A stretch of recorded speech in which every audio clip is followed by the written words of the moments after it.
Okay, I know this is a Dodge channel, but there's probably 0 videos on the internet of a lifted Equinox. I know my Dodge buddies probably don't care. No, Sean really doesn't care. He hates these vehicles. But anyway, it's been my wife's get-to vehicle around Utah here for years. And as you know, it looks like a rental car when you first see them. And they're pretty low to the ground. And not too many people are lifting them. Matter of fact, myself and one other girl named Sarah from Seattle in the Navy, she has a white one. I think her was just not all-wheel drive, but front-wheel drive only. This is an all-wheel drive, 4-cylinder Ecotec, and the only thing that's been done is HP tuners, cold air intake, and the rear muffler was taken off, but the middle one's in place. It's still actually pretty quiet. That was done for just to get a little bit of power up here at this altitude, because I'm at 5,000 feet and there's no oxygen up here, basically. That's why everybody runs boosted diesels up here. But everybody asks me all the time how I lifted this. What did it take to do that? And I always get asked on some of the accessories. But what I'm going to do is I'm going to concentrate on, this is the lift kit for it. For this truck here. The truck has you can see underneath, it's got 13 inches of clearance underneath. It does run 31.5-inch tires, which are 265/70/17s.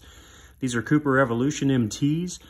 They're very aggressive, very noisy, but they're still a sweet ride, and I've not got stuck with them yet. Of course, I haven't put myself in too terrible of a position for it. But anyway, you can go up with this lift that's on this vehicle here to probably a 32.5-inch tire and not have any rubbing problems.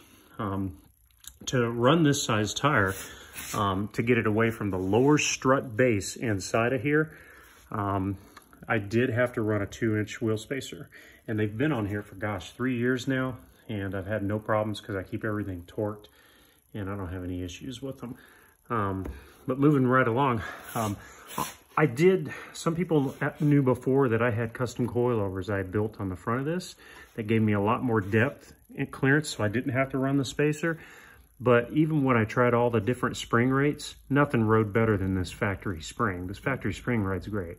So on the top up here is a 3-inch Silverado spacer that spaces the strut down. And I did go in here and I've got different rubber underneath the bottom and the top where this spring seats. So it does get a higher spring rate. So it gave me the lift of the 3-inch on the top for the suspension and the spring rate increase, which lifted it up too at the same time. And like I said, I've got clearance in between here, and it's such a smooth factory ride inside of here. It's a wonderful ride. Run Rancho covers inside here just so it keeps everything clean. But that's also the other thing that's done is there's a body lift on here too. So you've got a 2-inch here, you've got a 3-inch setup on the back for the body. You've got a 2-inch on the back for the body. So you got 5 inches on the back. You got 3-inch here and a 2-inch spacer in the front here. So you're about 4.5, 5 inches on the front here. So it's about a 5-inch lift kit. It really boils down to being about a 4-inch kit. But anyway, just to give you an idea, you can measure your Equinox from the tire all the way to the bottom of the fender here. This one's 36 inches right here. And on the rear, I'm at 38 inches right here. You can see I have a lot of travel. And we'll talk about the shock here in a minute. And here's another thing for everybody. Instead of pulling this inner fender out to change your shocks out, just use a hole saw and look underneath here, and you'll see the bolt right there, and it'll show you exactly where to put your hole saw at. Pop that plastic out right there so you can get to those bolts easily, and you won't have any issues with it. So let's talk a little bit about the rear, how this thing sits up, and how I did the suspension on it. So let's take a look underneath. So go over a couple of things here real quick. You can see I run a 3-inch body lift on here. These are 180 millimeter long bolts from BoltDepot. You'll need those. So I've got 4 3-inch spacers back here. And then on the forward trailing arm, there's a 3/4 inch gap that had to be filled. And right now I'm 3D printing out the other two spacers. But you can get these spacers on Amazon all day long. So I get 3-inch for the back, and then for the front subframe that's up front there, you'll see I'm at 1.5 inches.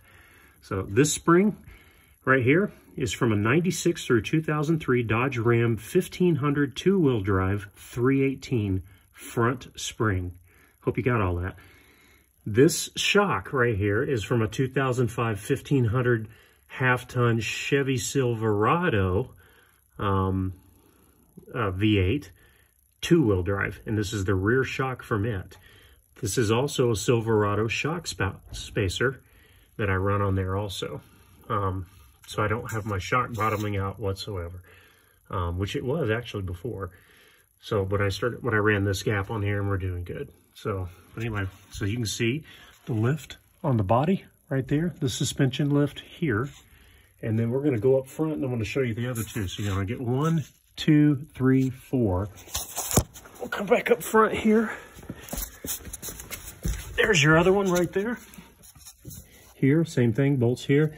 Forward trailing arm comes forward. Like I said, I'm 3D printing this 3-inch one out, bushing right here. You'll need to take care of that. Okay, so once you do all this, the drive shafts are gonna not be lined up. So in the center, where your coupler is at for your drive shaft, you're gonna space it down 1.5 inches. And that's gonna give you perpendicularity between the two drive shafts right there that line right up. So that's all I did right there. I lengthened the bolt, and I did the 3D print on the 1.5 inches on those extensions there.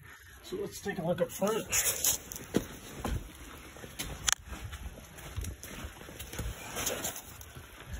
On the front, 1.5 inches. See this plate here? Everybody knows this plate. 1.5 inches. This one's 3D printed here, and it's polycarbonate carbon fiber, so you're never going to have any problems with it. Same thing, longer bolts here. But this one has a self-lining pin in the middle that's wider, about 18 millimeters, compared to this one, which just takes a bolt that goes right through it. These are all metric bolts. Once I lifted the front 1.5 inches, the whole subframe up front, then my CV joints lined up very nice. Didn't have any issues with them at all. You can see I have clearance for my factory strut. Plenty. I've got plenty of clearance, over 1 inch of clearance inside of here before the tire gets close to the bottom of the strut. And like I said, you can build aftermarket struts for these that take care of all of that, that don't give you all of this room. It takes away and gives you all that space so you don't have to run a spacer. But you got to get your shock rates right. And mine were right around 95 on the last setup that I did, spring rate for the front, to give it a smooth ride without being bouncy. But like I said, nothing beats that freaking factory strut right there. And let's talk about, guys asking me about the lifted traverses. The Traverse front strut is actually shorter than this one.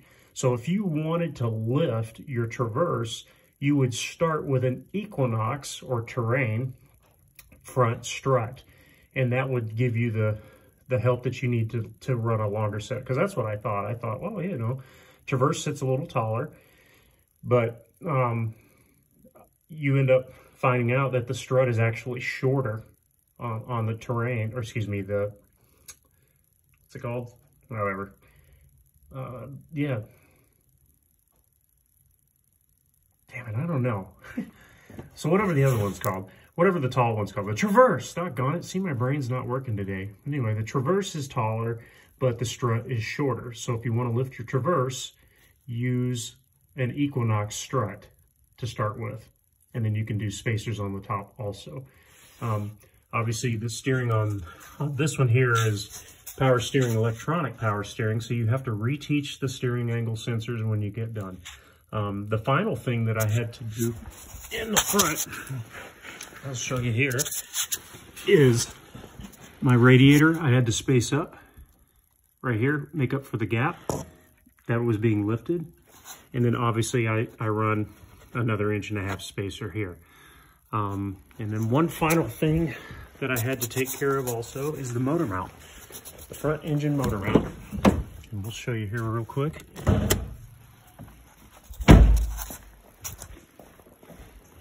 Oh, by the way, that's an F-150 front bar. Everybody asked me about this bar with the lights, and it bolted onto the subframe perfectly. But anyway, on the motor mount, you can see I had to 3D print my spacer in carbon fiber polycarbonate and then run longer bolts to make up for the gap because it moved it almost an inch and a half. So I had to make up for that difference there. And then you can see underneath there is, this is where you're going to access on both sides to get to the top of your strut to do your strut spacers when you put them back in place there. But anyway, runs a Yakima rack on the top, and I had to bend the antenna to clear our garage because it gets so close in here. But anyway, I hope that gives you guys an idea of what's been done. Oh, the flex fenders here, you can get these in 1 inch. This is 1 inch here, and you can go out to a 2-inch one if you want, and they're very durable. These have been on here for almost 3 years now, and they work good. I don't have any issues with them. So, but anyway, so there you go. And in the description, I will put the parts that I used. So if you're interested in lifting your Equinox and getting the ground clearance for going off-road like we do, then we ride the Banshees all the time at Sand Mountain, so we're always out in the dunes. So, but anyway, email me at tech@utawsomeperformance.com, and hopefully I can answer any of those questions. So remember, you'll need an alignment after you're done and reteach the steering angle sensor. And that's it. Any questions about that and your Equinox, give me a holler. For you Dodge guys, thanks for your patience, for listening, even if you made it all the way through this. And we'll talk to you guys later.